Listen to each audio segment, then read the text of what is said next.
حي على الفلاح.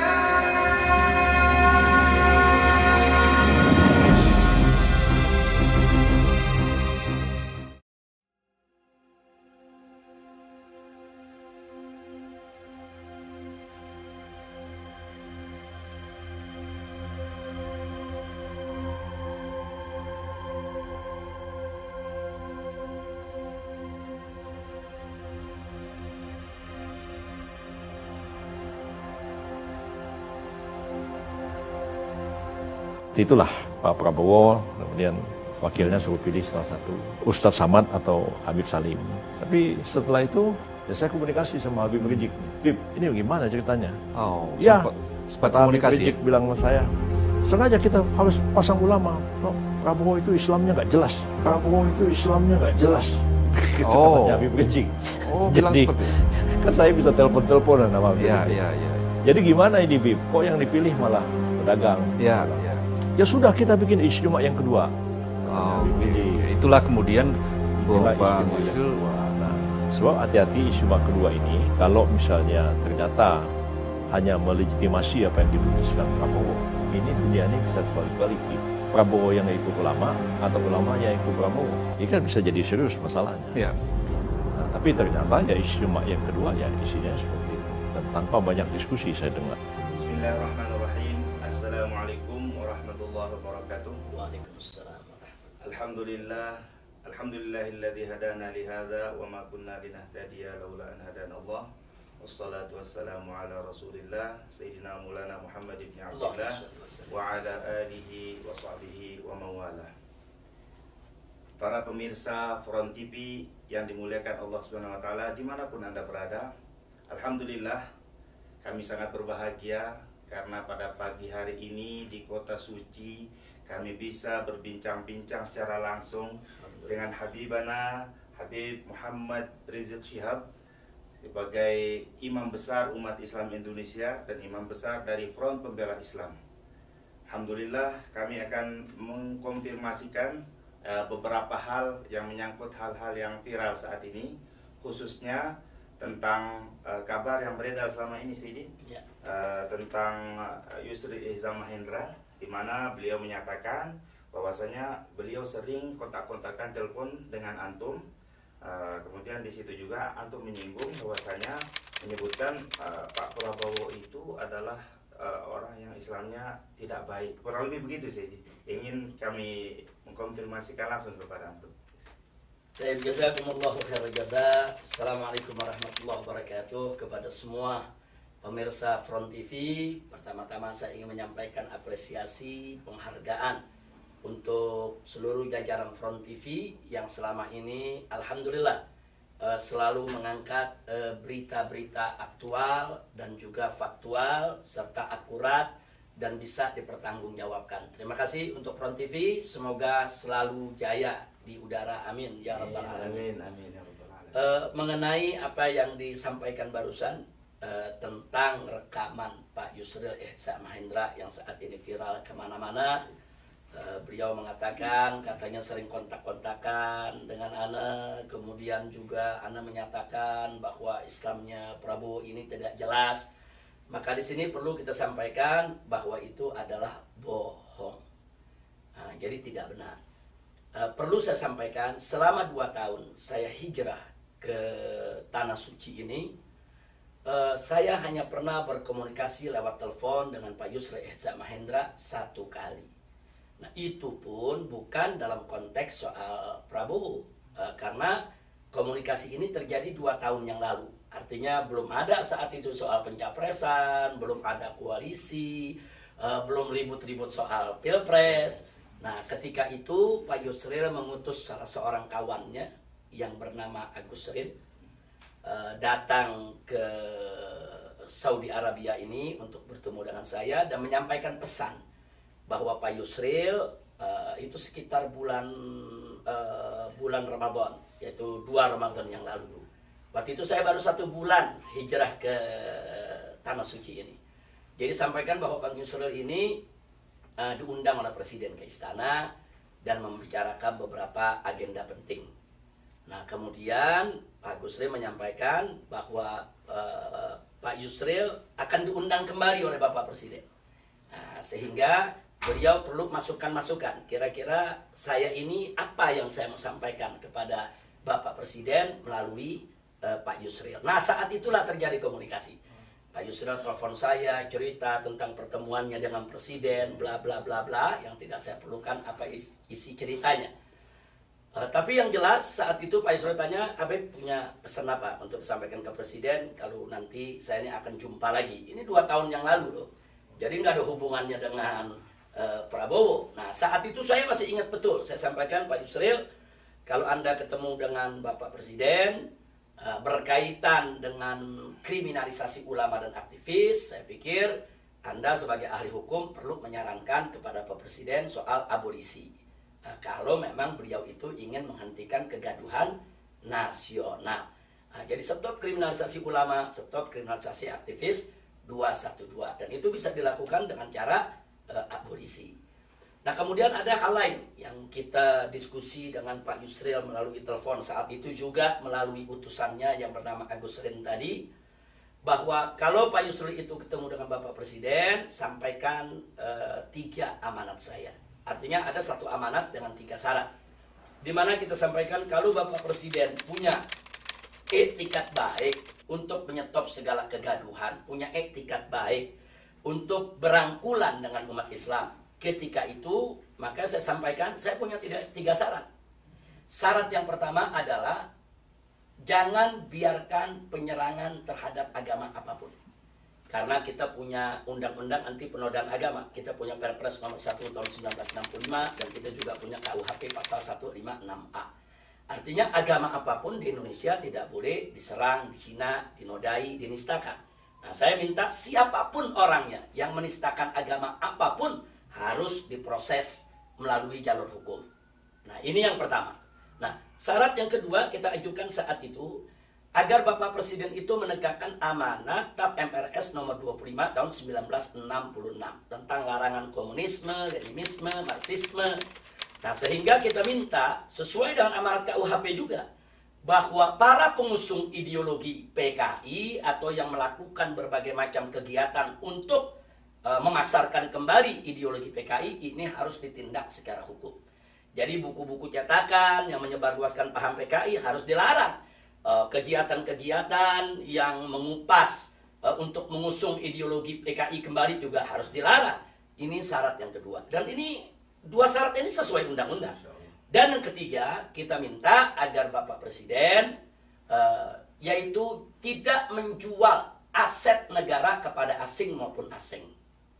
Dan kita minta pada saat yang sama supaya pribumi diberikan kesempatan untuk bersaing secara sehat dengan asing maupun asing. Jangan pribumi dimarginalkan. Jadi kita tidak minta pribumi diprioritaskan, diistimewakan, tapi diberikan kesempatan yang sama, didorong, dibantu agar pribumi bisa menjadi tuan di negeri sendiri. Ini 3 perkara penting yang ketika itu kita sampaikan melalui Pak Yusril maupun Pak Agus Rin utusannya untuk disampaikan ke Presiden. Nah, lalu mereka tanya, kalau 3 ini diterima oleh Presiden, nah ini apa imbalannya, kompensasinya dari saya? Nah, saya katakan terus terang, kalau 3 syarat ini dipenuhi oleh Bapak Presiden, saya tidak ikut campur dalam urusan politik. Saya tidak mau tahu dalam urusan pilpres, pilkada, bahkan kita katakan yang ekstrimnya, kalau Jokowi mau jadi presiden seumur hidup sekalipun, kita nggak ikut campur. Yang penting Islam jangan diganggu, Islam jangan diserang. Nah, jangan belum apa-apa kita lihat Islam dihina, Islam dimarginalkan, perda syariat di mana-mana dibatalkan. Ini serangan terhadap agama.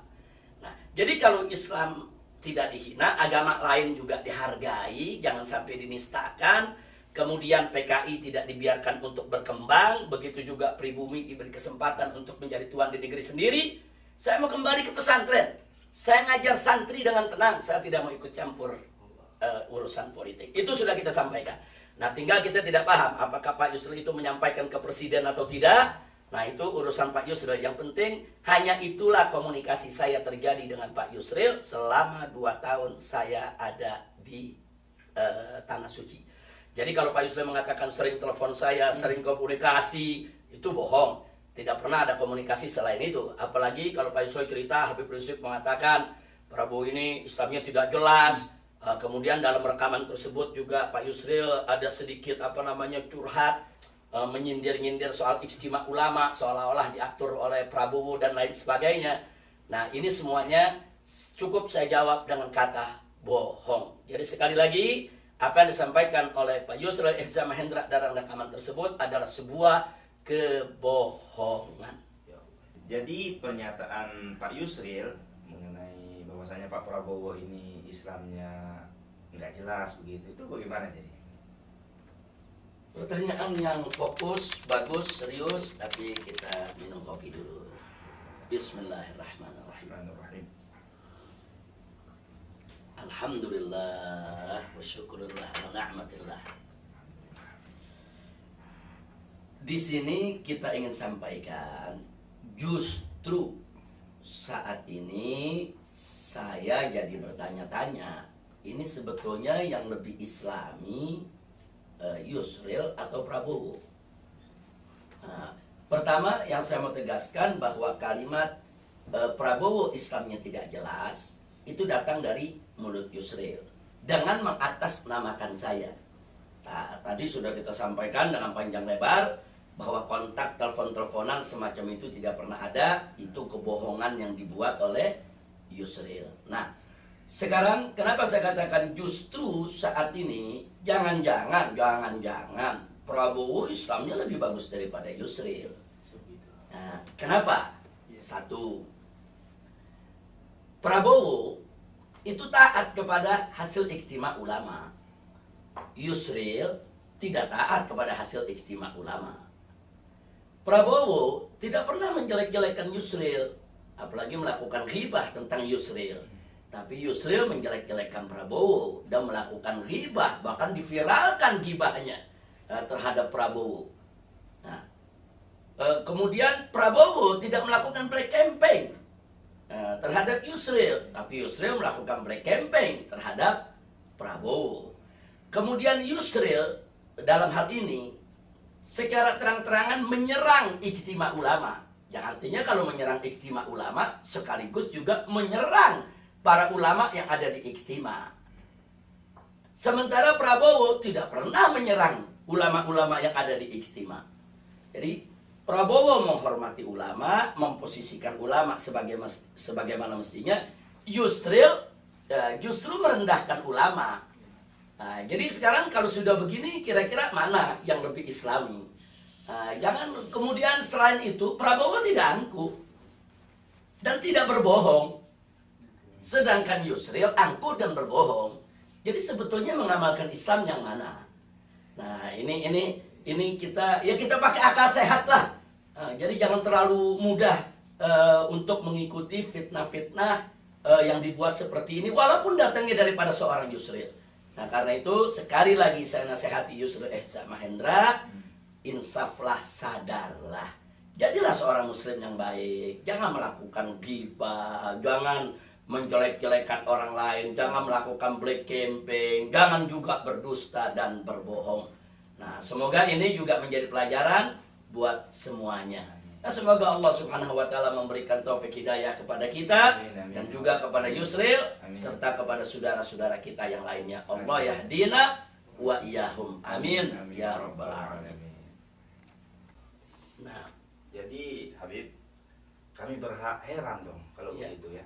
Kenapa Bapak Yusril Ihza Mahendra yang sudah kita kenal selama ini dan rakyat luas juga kenal ya sebagai tokoh Islam gitu kan, bisa berbohong seperti itu ya sih? Gimana itu? Itulah politik. Kalau kita menjalankan politik tanpa iman dan takwa, tanpa keikhlasan mencari ridha Allah, ya seperti itu. Menghalalkan segala cara, menghalalkan kebohongan, menghalalkan dusta dan penipuan. Nah, maka itu saya pikir ini satu kesalahan yang sangat fatal sekali yang dilakukan oleh Pak Yusril Ihza Mahendra. Mudah-mudahan beliau segera menyadari dan menginsafi. Berpolitiklah yang bermartabat, yang terhormat, tanpa hoax, tanpa bohong, tanpa dusta. Saya hargai Pak Yusril dengan hak konstitusionalnya. Beliau ingin mendukung Pak Jokowi, beliau ingin bergabung dengan Jokowi, itu hak konstitusional beliau. Tapi Kita minta kepada beliau berpolitik yang sehat, yang bermartabat, apalagi beliau pimpinan partai Islam. Jauhkan bohong. Sekali lagi sudah cukuplah. Selama ini rakyat banyak dibohongi oleh presiden, kok sekarang Pak Yusril ikut-ikutan ngebohong. Sampai-sampai saya kadang-kadang tertawa sendiri. Ada anekdot ini sekarang ini, orang secerdas apapun, sepinter apapun, gelar sehebat apapun, kalau selalu sudah masuk istana kodok, keluar jadi cebong pembohong. Innalillahi wa inna ilaihi raji'un. Nah, maka itu sekali lagi kita minta kepada Pak Yusril untuk menginsafi, menyadari, berpolitiklah yang terhormat dan bermartabat tanpa bohong. Sudah cukup rakyat kita dibohongi. Nah, kita lanjutkan lagi di sini klarifikasinya. Sekarang kita menuju ke pertanyaan berikutnya tentang sikap FPI itu sendiri sebagai kelembagaan dan organisasi terhadap PBB Partai Bulan Bintang ini. Ya. Gimana? Ya, terima kasih jazakumullah khairal jazaa. Satu pertanyaan yang sangat fokus dan bagus dan memang cukup serius persoalan ini. Jadi perlu kita tahu bahwa pada awalnya FPI sangat mendukung Partai Bulan Bintang. Bahkan kita berharap Partai Bulan Bintang itu akan mampu untuk menembus parliamentary threshold, yaitu pada pemilu 2019 ini. Dan banyak sekali kader-kader FPI di berbagai daerah yang rame-rame gabung dengan Partai Bulan Bintang, baik sebagai pengurus atau sekedar sebagai tim sukses dari caleg-caleg PBB, bahkan ada yang jadi caleg PBB. Nah, ini menunjukkan bagaimana bagaimana FPI mengapresiasi Partai Bulan Bintang sehingga bergabung dan bertekad untuk memenangkan PBB pada Pilpres dan Pileg 2019. Nah, pertanyaannya kenapa pada awalnya FPI kok mendukung PBB bahkan bergabung dengan PBB? Karena kita lihat komitmen Pak Yusril saat itu dengan jajarannya di PBB yang menyatakan mendukung Ijtima Ulama, akan berkoalisi bersama-sama dengan partai-partai yang mendukung hasil Ijtima Ulama. Tapi begitu PBB berubah haluan secara kepartaian, kelembagaan, secara institusi mendukung Pak Jokowi di dalam Pilpres yang akan datang, ya tentu kita menarik diri. Karena sudah tidak sesuai lagi dengan visi misi perjuangan FPI dan tidak sesuai lagi dengan komitmen yang dibuat oleh pengurus FPI dari pusat sampai daerah. Karena sudah menjadi keputusan lembaga, organisasi Front Pembela Islam untuk mengawal dan memenangkan capres maupun caleg hasil Ijtima Ulama. Dan FPI tidak pernah punya niat untuk menjadi pengkhianat. Nah, karena itu manakala PBB kami melihat sudah mengkhianati hasil Ijtima Ulama, maka kami tinggalkan PBB. Oleh karenanya secara resmi dari Front Pembela Islam itu menginstruksikan seluruh pengurus, aktivis, kader daripada Front Pembela Islam seluruh Indonesia dimanapun mereka berada untuk mengundurkan diri dan keluar dari PBB, baik dari kepengurusan maupun dari tim sukses maupun dari caleg, wajib untuk keluar. Nah, ini bukan kita tidak menghargai hak konstitusional anggota FPI. Kalau secara pribadi-pribadi, kita menghargai. Mereka mau pilih Prabowo, mereka mau pilih Jokowi, itu hak konstitusional mereka. Secara pribadi-pribadi. Secara pribadi, saya dengan kawan-kawan yang memilih untuk mendukung Jokowi, kami tidak punya permusuhan apapun. Secara personal, pribadi. Tapi secara organisasi kan ada aturan. Kita kan punya ADART, kita kan juga punya keputusan Munas, kita kan juga punya keputusan Mukernas, kita kan juga punya putusan Rakernas dan seterusnya. Yang tidak boleh kita untuk mengingkarinya. Jangankan anggota FPI yang dibawa, saya selaku pimpinan tertinggi di Front Pembela Islam sekalipun tidak boleh untuk melanggar aturan keorganisasian. Jadi saya sebagai pribadi, saya berhak untuk pilih siapa saja dalam Pilpres yang akan datang. Tapi saya selaku pimpinan tertinggi FPI tidak boleh seenaknya saya menentukan pilihan kecuali yang sudah diputuskan oleh organisasi, yaitu mendukung hasil Ijtima Ulama, yaitu mendukung sepenuhnya capres-cawapres dari Prabowo Sandi. Nah, ini yang perlu saya garis bawahi. Nah, oleh karena itu saya ulangi, karena ini merupakan garis daripada keputusan organisasi Front Pembela Islam, maka siapapun pengurus FPI, aktivis FPI, kader FPI yang ada di PBB, mereka ini harus keluar dari PBB. Walaupun dia sebagai caleg, harus mengundurkan diri. Nah, pertanyaannya bagaimana kalau mereka tidak mau mengundurkan diri? Mereka tetap ingin menjadi caleg di PBB. Kita hormati hak konstitusional mereka, tapi mereka harus mengundurkan diri dari FPI. Oh, begitu. Lalu bagaimana kalau mereka di PBB juga mau, di FPI juga nggak mau mengundurkan diri? Maka kita akan pecat secara tidak hormat. Ini putusan organisasi. Jadi kalau dia mau diberhentikan secara terhormat, dia mengundurkan diri dari FPI, silakan dia lanjut di PBB. Kita berhentikan secara terhormat.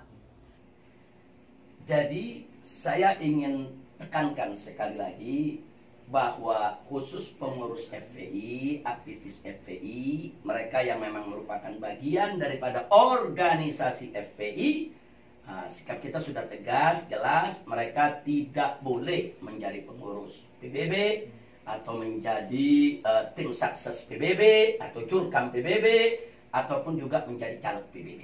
Karena ini adalah aturan organisasi. Nah, adapun bagi saudara-saudara kita yang ada di luar FPI, yang kemudian mereka saat ini ada di PBB, ya tentu itu merupakan hak konstitusional yang bersangkutan. Saya tidak punya wewenang untuk memaksa mereka, menekan mereka, secara organisasi juga memang tidak ada hubungan. Akan tetapi sebagai sahabat, saya ingin menasehati mereka.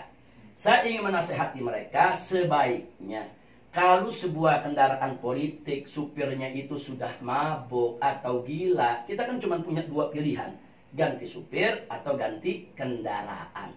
Nah, jadi jangan karena syahwat politik kita atau karena keinginan kita yang menggebu-gebu untuk menjadi anggota dewan, nah kemudian akhirnya kita menutup mata. Daripada maboknya supir, daripada gilanya supir, itu nggak boleh terjadi.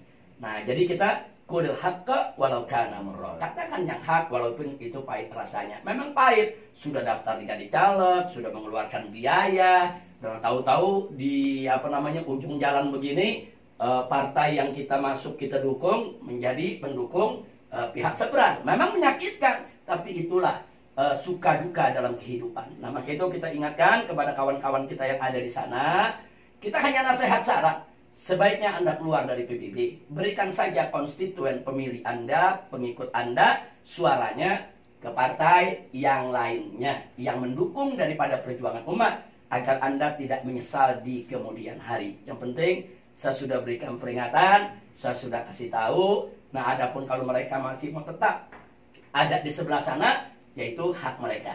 Tapi kalau dia mau main kaki dua, FPI ini nggak pernah memainkan politik abu-abu, apalagi politik dagang babi, politik yang menghalalkan segala cara. Tidak, FPI ini memainkan politik bukan politik praktis, tapi FPI memainkan politik adalah politik negara, politik syariah, yaitu yang kita sebut dengan siasah syariah, politik yang berdiri atas dasar iman dan takwa, semata-mata hanya li'ikla kalimatillahi subhanahu wa ta'ala. Jadi saya ulangi sekali lagi, putusan tegas di dalam FPI seperti itu. Dan ini nggak bisa diganggu-gugat.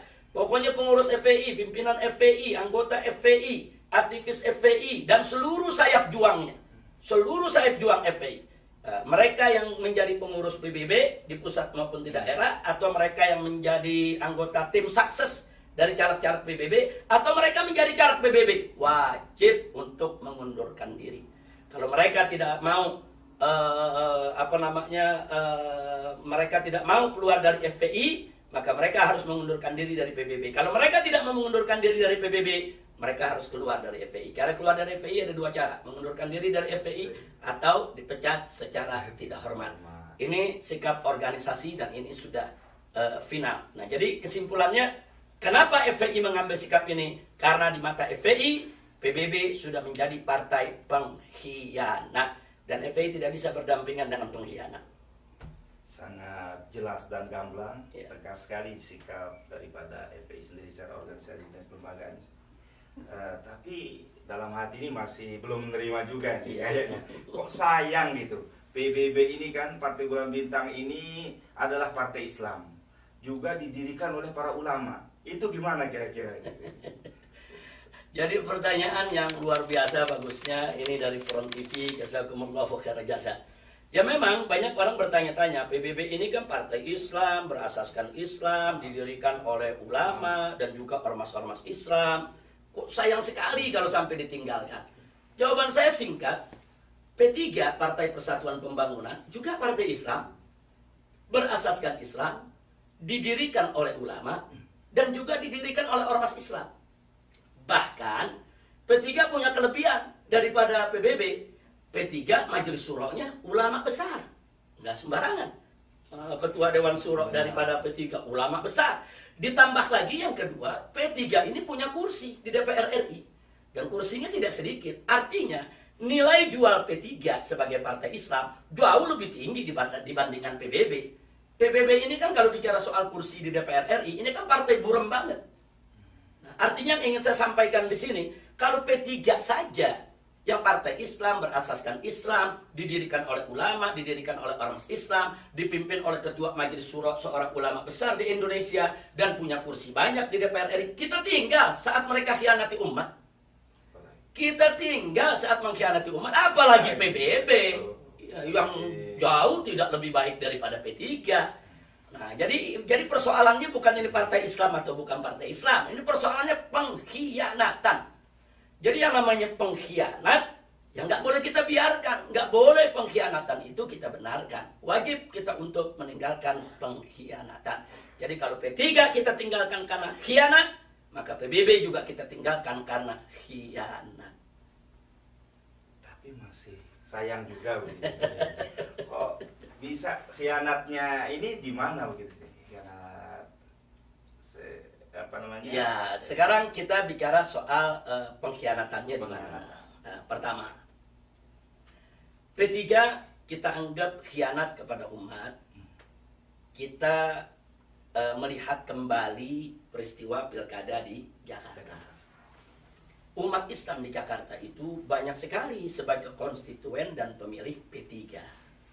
Tapi pada saat pilkada, P3 ini mendukung seorang kafir yang arogan, koruptor untuk memimpin Jakarta yang mayoritas Islam. Dan itu bertentangan dengan kehendakan para pemilih P3.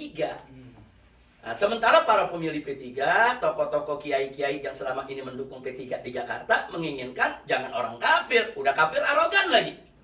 Udah kafir arogan lagi, wah koruptor lagi. Nah, jadi mereka menolak, tapi P3 tetap memaksakan kehendaknya. Ini pengkhianatan. Itu P3 itu mendapatkan kursi DPRD, DPR RI kan dari pemilih. Itu kan suara rakyat, itu kan amanat rakyat. Nah, manakala rakyat tidak menginginkan seorang kafir yang arogan, koruptor memimpin mereka, mestinya P3 membela rakyat dong, bukan membela sang penista agama. Maka ini kita sebut pengkhianatan. Kita berharap P3 itu taubat dalam pilpres ini. Ternyata tak kunjung tiba taubatnya. Nah, sebetulnya hal yang sama juga terjadi pada PBB. Nah, perlu kita ketahui bahwa Pak Yusril Ihsan Mahendra ini ambeknya gede. Ngambek terus kerjaannya sebagai politisi.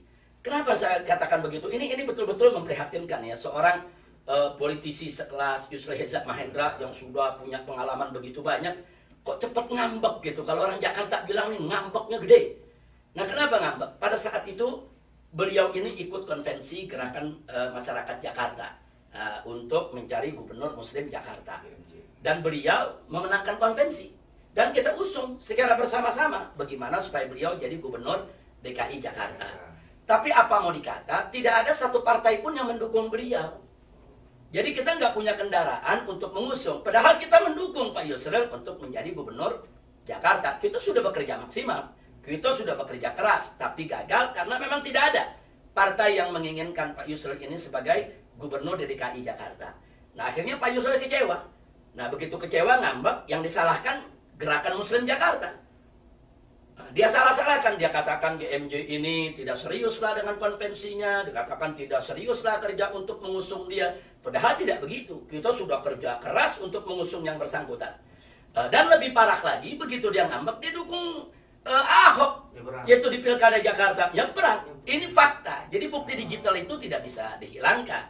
Jadi pada saat kami ke KPUD menolak seorang tersangka menjadi calon gubernur. Saat itu kan Ahok sudah tersangka menjadi calon gubernur. Tapi di media ramai Yusril sebagai ahli hukum tata negara membela Ahok. Habis-habisan. Dia katakan dia mendukung Ahok menjadi cagup walaupun sebagai tersangka. Ini sangat mengecewakan kita semua. Jadi sebetulnya pengkhianatan yang dilakukan Yusril dengan PBB-nya di Jakarta hampir sama dengan pengkhianatan yang dilakukan oleh P3. Hanya ketika kita gelar ijtima ulama, PBB merapat, kita anggap ya sudahlah. Yang sudah-sudah kita lupakan, mungkin sudah mau tobat. P3 juga kalau mau tobat saat ini, kita selalu terbuka kok. Kita rangkul. Nah, kita kan nggak boleh menutup. Orang mau tobat, menyadari kesalahannya. Nah, jadi ketika itu, kita terima dengan dua tangan terbuka kehadiran Pak Yusril dengan PBB-nya di Ijtima Ulama. Bahkan, Pak Yusril termasuk salah satu nominasi calon presiden dan calon wakil presiden Ijtima Ulama. Kan salah satu nominasi. Nah, ini bentuk apresiasi kita kepada beliau, keilmuannya, pengalamannya, profesionalismenya, begitu.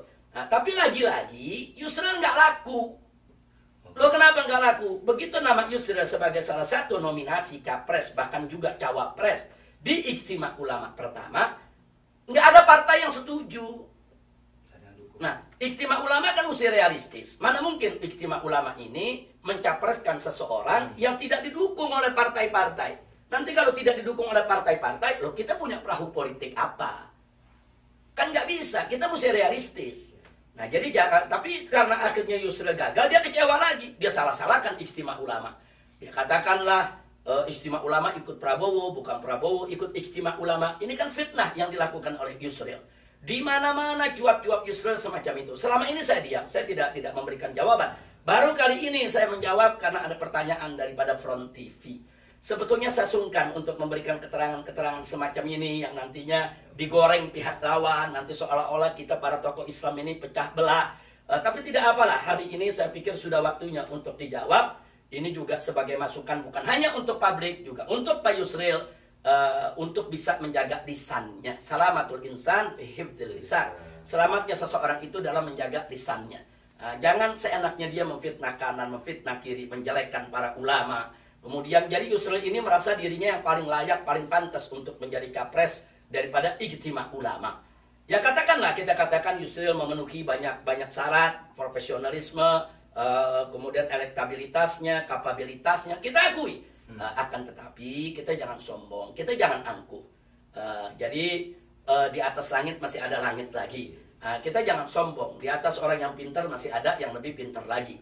Dan kita juga jangan angkuh. Dan kita juga jangan utopis, harus realistis. Katakanlah Yusril memenuhi semua syarat. Katakanlah hasil ijtima setuju Yusril ini menjadi capres. Tapi kalau partai-partai nggak mau, bagaimana? Waktu kita tawarkan jadi cagup aja partai nggak ada yang mau. PKS nggak mau, PAN nggak mau, Gerindra nggak mau. Demokrat juga nggak mau.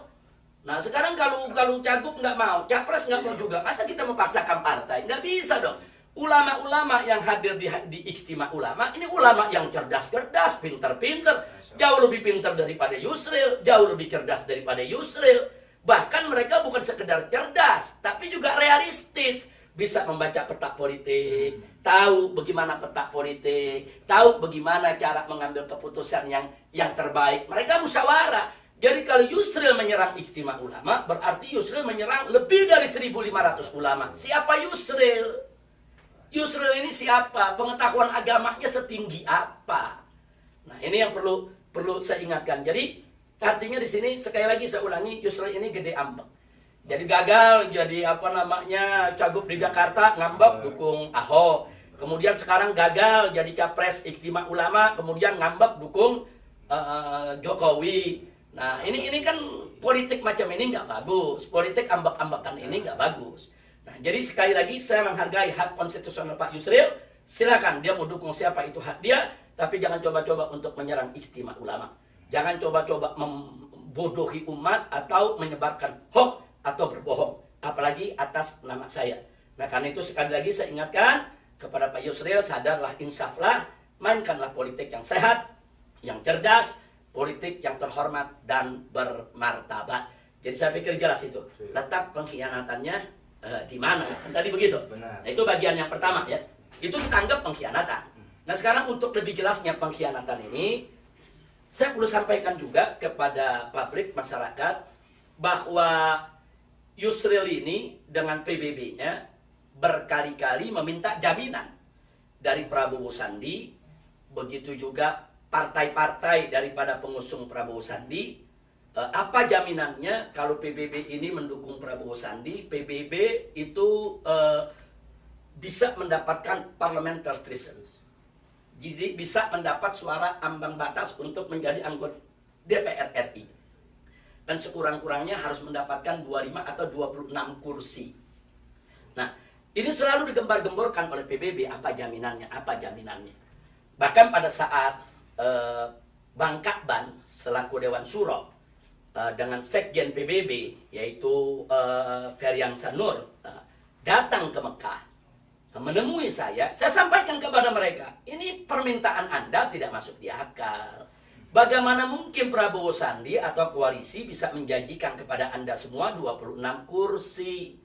Dan memang kursinya itu dibagi-bagi oleh Prabowo Sandi. Mustahil dong. Ya kan, untuk mendapatkan kursi, ya kita berjuang sama-sama. Nah, kita dari Ormas Islam akan mati-matian mendukung partai Islam. Agar partai Islam bisa tembus parliamentary threshold. Tapi jangan kita memberikan syarat yang nggak masuk di akal. Nah, kemudian saat itu dari pihak PBB menjawab, ya tapi paling tidak kan ada formulasi lah bagaimana caranya bagi-bagi dapil supaya nanti katakanlah dapil sini PBB lebih kuat, ya partai-partai koalisi yang lain gak usah kampanye di sana, itu berikan saja untuk PBB. Nah, saya sampaikan secara teori bagus usulan tersebut, tapi secara praktek mustahil. Loh, kenapa? Karena mana mungkin caleg-caleg dari partai-partai lain yang ada di wilayah situ nggak berlomba, nggak berkompetisi untuk diri mereka. Buat apa mereka mendaftarkan ke partai jadi caleg? Kemudian caleg menugaskan mereka untuk tidak kampanye. Nggak mungkin. Secara teori ya bagus-bagus saja, sah-sah saja. Tapi kan realita di lapangan nggak bisa. Jadi kita katakan kepada mereka, khususnya kepada Bang Kakban, kepada sekjennya juga, bahwa ini usul tidak mungkin. Nah, mereka minta saran. Jadi sarannya bagaimana Habib mungkin? Ya kita bisa bantu bagaimana ormas-ormas Islam nanti kita kumpulkan, bahkan kita bisa gelar Ijtima Ulama 3 umpamanya, mencari cara bagaimana partai Islam seperti PBB maupun PKS yang ada dalam koalisi ini bisa tembus parlementer threshold. Bahkan bukan hanya sekedar tembus, tapi bisa menang, memiliki banyak kursi. Nah, itu sebetulnya yang kita inginkan. Kita tawarkan solusi itu. Nah, tapi entah bagaimana pulang dari Mekah Yusril makin gila. Jadi begitu Bang Kakban dengan Ferry sekjennya ini pulang, bukan usul yang kita sampaikan ini dimusyawarahkan dengan baik, Yusril malah merapat ke Jokowi, datang ke istana, naik mobil golf, keliling-keliling istana, cengangas-cengenges dengan presiden. Udah gitu Yusril menggerakkan cabang-cabang PBB di semua daerah deklarasi untuk Jokowi. Ini kan tidak sehat. Yusril ingin mengkondisikan seolah-olah itu permintaan arus bawah. Nah, padahal caleg-caleg PBB di mana-mana tempat mereka pendukung Prabowo Sandi, bukan pendukung Jokowi. Nah, pertanyaan saya sekarang, kenapa mereka meninggalkan? Nah, ini kan tadi pertanyaannya, kenapa mereka nyebrang ini? Nah, kenapa mereka nyebrang? Nah, sekarang kenapa Yusril nyebrang dari Prabowo ke Jokowi? Nah, dilihat dari kronologis tadi, jadi jelas. Karena Prabowo tidak bisa menjanjikan 26 kursi. Begitu. Nah, jadi logikanya kita mau bertanya sama Pak Yusril dan seluruh pengurus PBB, apakah Jokowi menjanjikan Anda 26 kursi? Prabowo tidak bisa menjanjikan 26 kursi, Anda tinggal. Anda pindah ke Jokowi. Berarti Jokowi menjanjikan Anda 26 kursi dong. Pertanyaan lo, kita tidak nuduh. Tapi ini pertanyaan, apakah di sana dijanjikan 26 kursi? Kalau mereka jawab, oh tidak ada di sana janji 26 kursi. Lah kenapa Anda tinggalkan Prabowo? Karena kita tahu persis, syarat Anda mau mendukung Prabowo Sandi, Anda sampaikan ke Prabowo Sandi. Bang Kakban datang ke Mekah, sampaikan kepada saya kok dengan sekjen PBB. Syaratnya ada jaminan bisa dapat 26 kursi parliamentary threshold. Nah, jadi kalau di sini Anda tinggalkan Prabowo karena tidak bisa menjanjikan 26 kursi, berarti jangan-jangan Anda dapat janji dari pihak sebelah sana 26 kursi. Nah, jadi kalau Anda jawab tidak ada janji itu, kalau tidak ada janji, kenapa Anda tinggalkan yang ini? Oke, itu pertama. Nah, kalau mereka ternyata di belakang ini betul, andai kata betul ada janji dari Jokowi. PBB akan dapat 26 kursi. Nah justru saya punya pertanyaan. Bagaimana mungkin Jokowi bisa menjanjikan 26 kursi, pileknya belum digelar? Hanya ada dua kemungkinan. Kemungkinan pertama, Jokowinya pembohong. Kemungkinan pertama, Jokowi pembohong. Nah, kalau kemungkinan pertama yang terjadi, kan lucu. Seorang Yusril Ihza Mahendra, profesor doktor, ahli tata negara, ahli politik, kok percaya dengan bohongnya Jokowi?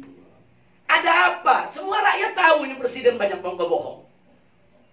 Nah, andai katakanlah Jokowi tidak berbohong, betul memberikan 26 kursi, ya berarti hasil pileg udah diatur dong. Padahal pileg belum digelar. Nah, kalau hasil pileg sudah diatur, berarti kan ada kecurangan. Kok bisa Yusril Ihza Mahendra mendukung kecurangan tersebut? Jadi ini pertanyaan mau dijawab bagaimanapun, pala jadi kaki, kaki jadi pala, ya Yusril tetap salah. Nggak bisa dibenarkan dengan alasan apapun. Ya, Habibana, ada satu lagi pertanyaan. Bahwasanya putusan PBB ini menurut kawan-kawan di PBB adalah satu langkah yang sangat cerdas dari seorang Yusril yang kita tahu begitu orangnya sangat pandai dan cerdas lah begitu. Bagaimana menurut? Iya, saya juga dengar dari beberapa kawan-kawan yang menjadi caleg PBB atau pengurus PBB, mereka mengatakan ini merupakan strategi cerdas Yusril supaya PBB ini bisa mencapai parlementer threshold, bisa mendapat 26 kursi dan bisa menjadi anggota DPR RI, adalah kursi PBB di DPR RI. Nah, justru saya balik bertanya, apa korelasinya mendukung Jokowi dengan dapat kursi? Tidak ada korelasi, kecuali kalau Yusril percaya dengan bohongnya Jokowi yang dijanjikan 26 kursi. Atau kalau ternyata memang janji Jokowi itu benar, ya berarti di sana kan ada kecurangan yang sudah disetting. Nah, kok pileknya belum digelar, bagaimana Jokowi bisa menjanjikan 26 kursi? Jadi di sini artinya saya lihat di sini nggak ada korelasi antara mendukung Jokowi kok dapat 26 kursi, nggak ada korelasinya. Kecuali kalau memang Jokowi itu melakukan kecurangan, kecuali kalau memang ada rekayasa sistem perhitungan kursi udah dibagi-bagi. Nah, tapi andai kata pun ini yang menjadi alasan Yusril, mestinya Yusril bersama kita dong melawan kecurangan. Kok pileknya belum digelar, tiba-tiba sudah ada pihak yang bisa bagi-bagi kursi. Mestinya Yusril bersama umat melawan kecurangan, bukan masuk dalam bagian kecurangan. Itu namanya bukan strategi cerdas, itu namanya politik dagang babi. Menghalalkan segala cara. Nah, ini yang mesti kita ingatkan. Nggak ada korelasinya. Apa korelasinya? Kalau masuk dukung Prabowo, nggak dapat kursi di DPR. Kalau dukung Jokowi, dapat kursi di DPR. Korelasinya apa? Logika cerdas mana bisa membenarkan itu? Kecuali tadi ya, kecuali kalau memang Yusril tahu Jokowi itu curang, sistem komputer tabulasi KPU sudah dibuat sedemikian rupa sehingga Jokowi dengan rezimnya bisa bagi-bagi kursi. Nah, kecuali kalau memang sudah ada kecurangan begitu, baru ada korelasi. Tapi itu pun tetap tidak bisa membenarkan strategi PBB. Kalau tahu ada kecurangan macam itu, andai kata ada kecurangan macam itu, Yusril mestinya bersama kita lawan kecurangan. Bukan Yusril ikut menikmati daripada kecurangan yang dibuat. Nah, tapi saya berharap mudah-mudahan kecurangan semacam itu tidak ada. Karena itu kecurangan fatal sekali. Bagaimana mungkin kursi DPR bisa dibagi-bagi, pileknya belum digelar. Andai kata benar bisa begitu, buat apa digelar pileg, buat apa digelar pemilu? Yang biayanya triliunan, tapi hasilnya sudah ditentukan. Nah, mudah-mudahan saya pikir ini nggak ada. Karena itu kita abaikan saja, kita kesampingkan. Katakanlah ini tidak ada kecurangan seperti itu. Berarti strategi Yusril lebih tidak masuk di akal lagi. Karena nggak ada korelasi. Apa korelasinya? Mendukung Prabowo nggak jadi anggota DPR, mendukung Jokowi bisa tembus itu jadi anggota DPR. Apa korelasinya? Nggak ada hubungan. Justru kalau beliau itu dukung Prabowo bersama umat, ulama mendukung, bisa menjadi partai Islam besar karena didukung umat. Justru sekarang bisa tenggelam. Yang tadinya suara pemilih P3 kita harapkan muntah ke PBB. Yang tadinya kita berharap suara-suara di PKB yang juga merasa dikhianati muntah ke PKB. Ya sekarang nggak jadi. Orang jadi partai pengkhianat, mana ada umat yang mau ikut. Yang lari dari P3, yang lari dari PKB, yang nggak mau dong. Dia lari dari partai pengkhianat, mana mungkin memberikan suara ke partai pengkhianat. Nah, jadi jangan lupa, jadi ini bukan strategi cerdas, bukan. Ini strategi dagang babi. politik dagang babi. Dan kalau bicara soal kecerdasan, ulama-ulama di Ijtima, oh cerdas-cerdas, mereka pinter-pinter. Mereka pengalaman-pengalaman. Nah, jadi ini yang perlu kita sampaikan. Nah, jadi ini yang jadi persoalan. Dan kadang-kadang kita juga heran, kok Sekjen PBB ini, tadinya saya tidak tahu siapa yang Sekjen PBB, namanya Ferdian Sahnur.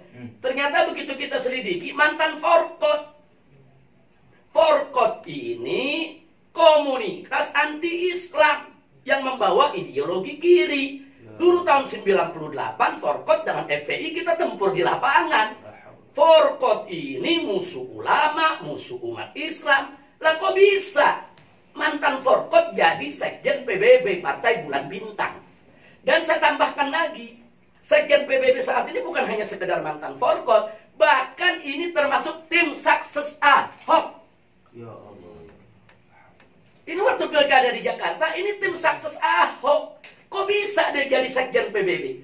Maka itu seluruh ulama yang ada di PBB, seluruh tokoh para pendiri PBB harus lihat ini, buka mata yang jelas. Kok bisa seorang Forkot yang dulu musuh Islam, yang dulu menyerang ulama di mana-mana, sekarang menjadi sekjen, bahkan ini merupakan tim sukses Ahok. Innalillahi wa inna ilaihi raji'un. Nah, ini jadi persoalan. Nah, sementara Bang Kakban itu kawan baik saya. Beliau orang baik. Sampai hari ini Bang Kakban tetap pilih Prabowo Sandi. Beliau orang baik. Nah, hanya saja saya punya catatan, Bang Kakban ini terlalu lemah menjadi Dewan Suro PBB. Nggak mampu untuk menegakkan aturan ADART di PBB. Kalau Yusril ini sudah mengkhianati organisasi dan mengkhianati umat. Mestinya Bang Kakban sebagai Dewan Suro memobilisasi seluruh cabang-cabang PBB, berhentikan Yusril. Pecat Yusril. Itu cara menyelamatkan PBB. Nah, kalau PBB memberhentikan Yusril, kembali kita sama-sama dalam koalisi, kita besarkan PBB, kita bela PBB. Tapi kalau PBB tidak memberhentikan Yusril, malah mengikuti pengkhianatan yang dilakukan Yusril, ya PBB-nya termasuk khianat. Nah, kalau tadi pertanyaannya sayang, ini kan banyak orang-orang kawan-kawan kita sudah jadi caleg di sana. Saya katakan justru kawan-kawan kita yang jadi caleg di PBB, sayang kursinya. Nanti mereka capek-capek mencari kursi, capek-capek menghimpun suara. Begitu sudah dapat kursi, duduk di DPR, karena berlawanan dengan Yusril, mereka bisa direkol. Diberhentikan, nanti diganti kader PBB yang manut sama Yusril. Jadi buat apa dia capek-capek cari kursi? Bisa begitu? Oh, bisa begitu. Itu hak partai untuk merekol. Kalau ada anggotanya yang melawan Yusril, direkol sama Yusril. Nah, sebelum itu terjadi, lebih baik dari sekarang kursi-kursi tadi kita berikan ke saudara kita yang mau berjuang buat umat. Lah kan Partai Islam bukan PBB saja, dalam koalisi kan ada PKS. Nah, kalau suara PBB ini adalah suara Partai Islam yang sayang, jangan sampai mubazir, kita tarik suara ini, kita berikan kepada PKS yang juga Partai Islam. Dan PKS tidak pernah khianat. PKS selama ini selalu setia dengan janji-janjinya. Dengan segala kelebihan dan kekurangan PKS, PKS satu-satunya partai yang tidak pernah khianat kepada kawan koalisi. Selalu setia. Walaupun kadang-kadang kawan-kawan partai itu mengkhianati PKS. Nah, jadi artinya jangan PBB merasa dia partai Islam sendiri. Siapa bilang? Di koalisi pendukung Prabowo Sandi ada PKS. Partai berdedikasi, partai bagus, partai baik, partai berprestasi. Nah, karena itu kepada kawan-kawan kita seperjuangan yang ada di PBB, sayang kalau pemilih Anda, suara Anda, nanti Anda dapat kursi, duduk di PBB, Anda berlawanan dengan kebijakan Yusril, Anda di-recall. Anda diberhentikan, diganti dengan kader PBB yang manut sama Yusril. Setelah jadi, kan sayang. Lebih baik suaranya dari sekarang serahkan kepada saudara kita yang ada di partai koalisi. Ada PKS, ada PAN. Oh, dengan PKS nggak cocok, dengan PAN nggak cocok. Ada Gerindra, ada Demokrat, ada Berkarya. Ini kan semua kawan seperjuangan kita. Salurkan aja suara kita kepada kawan-kawan ini. Kenapa harus untuk PBB? Kecuali kalau PBB taubat. Nah, begitu, saya pesankan kepada Bang Kakban yang saya cinta, yang saya hormat, saya sayang. Bang Kakban orang baik. Beliau orang baik. Bahkan pada saat beliau ke Mekah sini, cara beliau menyampaikan itu sebetulnya penuh keprihatinan. Tapi kalau Sekjen PBB ini memang kalau orang Betawi bilang songong. Jadi memang songong, sok pinter, sok hebat. Nah makanya saya nggak habis pikir, kok orang Forkot bisa jadi sekjen Partai Bulan Bintang. Saya nggak habis pikir, kok tim sukses Ahok bisa jadi sekjen Partai Bulan Bintang. Ini kemana ini tokoh-tokoh Partai Bulan Bintang? Saya cinta Partai Bulan Bintang. Dan saya siap untuk Partai Bulan Bintang. Selamatkan Partai Bulan Bintang. Besarkan Partai Bulan Bintang. Tapi berhentikan Yusril dari Partai Bulan Bintang. Kecuali kali Yusrilnya juga ingin bertobat. Yuk kita kembali ke jalan Allah. Tubu ilallahi taubatan nasuha. Ayo kita kembali ke jalan Allah. Kita ayomi umat, kita ayomi rakyat. Beginilah FPI. Jadi FPI nggak suka main abu-abu. FPI nggak suka main kaki dua, enggak. FPI juga nggak suka dengan politik dagang babi. Itu politik dagang babi, politik yang menghalalkan segala cara. Mau bohong, mau dusta, mau khianat. Yang penting dapat kursi. Enggak begitu. Lebih baik kita nggak dapat kursi daripada kita khianat. Daripada kita ini menjadi penipu. Daripada kita ini menjadi pembohong. Kita mau menang dalam pilpres. Kita mau menang di dalam pileg secara jujur, adil, amanah, terhormat, dan bermartabat. Tapi kalau boleh kita kembali merewind sedikit, bahwasanya Pak Yusril ini juga kan kalau nggak salah pernah jadi pembela di HTI. Pernah membela ya betul. HTI. Nah ini menarik ini. Nah ya betul. Kita tidak mengurangi apresiasi penghargaan kita kepada Pak Yusril selaku pengacara dan pembela daripada Hizbut Tahrir Indonesia. Dan kita bangga beliau menjadi pembela HTI, beliau berjuang untuk bagaimana membatalkan keputusan pemerintah yang membekukan atau membubarkan HTI sampai ke tingkat pengadilan yang tinggi dan seterusnya. Tapi pada saat yang sama sekarang ini justru saya jadi bertanya-tanya, dan ini saya khawatir nanti kebanggaan kita jadi luntur. Selama ini terus terang, saya bangga dan berterima kasih kepada Yusril yang sudah menjadi pembela HTI. Tapi belakangan begitu Yusril menyeberang ke Jokowi, menyeberang duduk bersama-sama Wiranto, duduk bersama-sama kabinet menteri kehakiman yang ada di pemerintahan Jokowi, saya jadi bertanya-tanya, kok bisa Pak Yusril ini membela HTI yang dibubarkan oleh pemerintah? Pada saat yang sama tiba-tiba Yusril menjadi pengacara presiden, pengacara Jokowi. Saat itu kan sebelum gabung jadi pengacara dulu. Lah kan Jokowi yang bubarkan HTI. Dia pembela HTI, tapi pada saat yang sama dia menjadi pembela yang membubarkan HTI. Dan kini lebih meningkat lagi, bukan hanya menjadi pengacara, tapi menjadi koalisi. Justru jadi bertanya-tanya, kok bisa seperti itu? Jadi jangan salahkan sekarang ini kalau ada asumsi jangan-jangan Yusril melakukan pembelaan terhadap HTI hanya sandiwara untuk menciptakan satu proses hukum yang HTI harus dikalahkan. Hati-hati, kalau asumsi ini benar, Yusril itu pengkhianat besar. Makanya saya jadi bertanya-tanya, pantas selama ini kami selalu menyampaikan kepada pimpinan HTI. HTI kalau butuh pengacara, kami punya ratusan pengacara. Kami siap bantu HTI kapan saja, di mana saja. Tapi sampai hari ini tidak ada permintaan dari HTI. Selidik punya selidik. Itu alasannya karena memang Yusril ini nggak mau terlalu banyak pengacara yang ikut. Tapi Yusril kadang-kadang bicara di media, mana ada yang mau bela HTI kalau bukan saya? Sombong betul. Siapa bilang nggak ada mau bantu HTI selain Yusril? Orang ormas Islam ini punya ratusan pengacara siap bela HTI. Di FPI kita punya ratusan pengacara siap bela HTI. Tapi Yusril tidak pernah buka pintu untuk pengacara kita untuk membela HTI. Ada apa? Nah sekarang inilah akhirnya mulai terkuak. Ada apa Yusril mau sendirian bela HTI? Ada apa pengacara-pengacara ormas Islam ditutup pintunya tidak boleh bela HTI? Kan kita bertanya-tanya. Ada apa? Kenapa? Nah, tapi selama ini pertanyaan itu tidak muncul. Karena apa? Karena kan kita husnuzon, kita bangga, kita apresiasi. Luar biasa Yusril hebat. Dia mau kerja berjibaku sendiri. Kita doakan, udah jasa Allah, khairul jasa, luar biasa. Tapi belakangan setelah dia nyebrang ke Jokowi, pertanyaan ini jadi muncul. Oh, kenapa nih kok membela HTI, tapi juga membela Jokowi? Membela HTI yang dibubarkan oleh pemerintah, tapi juga membela pemerintah yang membubarkan HTI. Wah, jangan-jangan proses pengadilan HTI sudah ada deal nih. Supaya HTI dibubarkan aja secara resmi. sunyi, senyap, tanpa perlawanan. Jadi hukum itu cuma formalitas saja. Jadi jangan salahkan kita, jangan salahkan masyarakat. Kalau asumsi semacam itu tuh ada.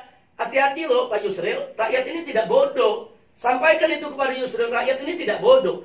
Anda di satu sisi membela organisasi Islam yang dibubarkan pemerintah, kok justru Anda menjadi pembela pemerintah yang membubarkan HTI? Dan sekarang Anda koalisi masuk ke sana. Jadi apa artinya pembelaan Anda selama ini terhadap HTI? Apakah Anda cuma bersandiwara? Apakah selama ini Anda sengaja menutup pintu supaya pengacara-pengacara ormas Islam lain tidak masuk ke dalam sana? Supaya sandiwara Anda ini tidak tercium? Sebetulnya ada deal di sana. Nah, kesian dong saudara-saudara kita yang di HTI. Hizbut Tahrir Indonesia ini perlu punya pengacara yang betul-betul setia, amanat, jujur, nggak boleh khianat. Kepala jadi kaki, kaki jadi kepala. Dia harus bela itu HTI. Nah, jangan ada sandiwara-sandiwara di belakang HTI. Andai kata ada sandiwara semacam itu, ini pengkhianatan besar. Mudah-mudahan asumsi ini salah. Mudah-mudahan asumsi ini tidak benar. Saya tetap berharap mudah-mudahan Yusril tetap dengan ikhlas membela HTI. Tapi Pak Yusril juga harus tegas. Kalau Anda betul-betul membela HTI, maka Anda tidak boleh duduk bersama dengan mereka yang membubarkan HTI. Pilihan Anda cuma dua. Kalau Anda menjadi pembela HTI, Anda nggak boleh duduk dengan yang membubarkan HTI. Kalau Anda mau duduk bermesra-mesraan dengan para rezim yang membubarkan HTI, Anda tidak boleh jadi pengacara HTI. Nah, kepada kawan-kawan HTI, mungkin ini bisa menjadi masukan untuk kita berpikir dan mempertimbangkan kembali keberadaan Yusril sebagai pembela di HTI. Nggak usah khawatir, ada ratusan bahkan ribuan pengacara dari ormas-ormas Islam, termasuk FPI, 24 jam. Kita siap bela HTI tanpa dibayar, tanpa pamrih, ikhlas, murni, dan tidak khianat. Kita akan bela HTI. Bagaimana supaya HTI itu bisa mendapatkan hak berserikatnya, hak berkumpulnya, hak asasinya. Jangan sampai ditindas, dizalimi oleh rezim yang manapun. Nah, ini yang perlu saya sampaikan. Tapi sekali lagi, mudah-mudahan asumsi tadi salah. Mudah-mudahan asumsi. Tapi Pak Yusril harus jelas sikapnya. Kalau tidak, ini menjadi fitnah berbahaya buat dirinya.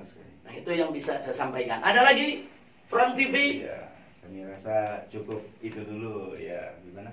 Karena kami juga mengucapkan terima kasih kepada Habibana yang sudah meluangkan waktu kepada Front TV untuk bisa mengklarifikasi ya fitnah-fitnah di masyarakat, ya hoak-hoak yang tersebar, kan sebagaimana yang selalu antum ajarkan kepada murid-murid, pada semua kita, bahwasanya mari kita lawan hoak dengan hak, Ya. kita lawan dengan fitnah dengan fakta. Betul. Itu yang akan selalu menjadi, insya Allah juga menjadi semangat bagi Front TV untuk menyebarkan yang hak dimanapun berada. Ya, kita alhamdulillah bisa diberi kesempatan bertabayun, ya, bertabayun kepada Habib kita, sehingga nanti bisa, silahkan masyarakat yang menilai sendiri mana yang hak dan mana yang hoax. Demikian dari kami dari Front TV. Semoga ada maslahat dan memberikan faedah yang sebesar-besarnya untuk masyarakat. Amin. Demikian, wassalamualaikum warahmatullahi wabarakatuh. Waalaikumsalam warahmatullahi wabarakatuh.